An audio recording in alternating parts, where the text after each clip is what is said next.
Hello everyone. तर चला आज आपण बनवूया बटाट्याच्या काचऱ्या. सर्वात आधी कढईमध्ये जिरं टाकून घ्यायचं.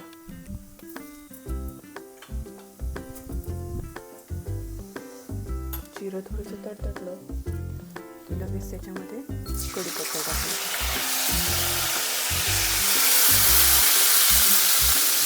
पण लक्षात ठेवायचं जिरं हे जसं जळता कामा नये. लगेचच त्याच्यामध्ये हा ज्या बटाटे काचऱ्या करून घेतल्या त्या टाकून द्यायच्या.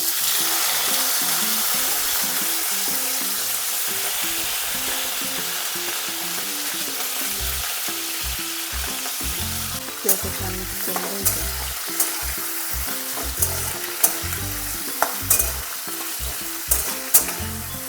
त्याच्यानंतर लगेचच त्याच्यामध्ये थोडीशी हळद टाकायची.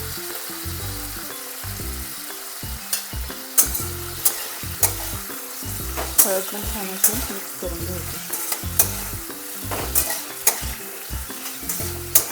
छान अशी मिक्स झाली त्याच्यामध्ये लगेच थोडीशी मिरची पावडर टाकायची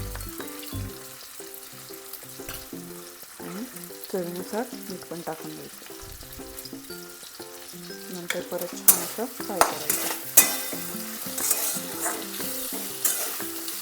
छान मिक्स करून झालं थोडंसं त्याला शिजून द्यायचं. अशा प्रकारे बटाट्याच्या काचऱ्या तयार झालेल्या आहेत. तुम्ही पण करून बघा आणि टेस्ट कशी लागते ते मला पण सांगा.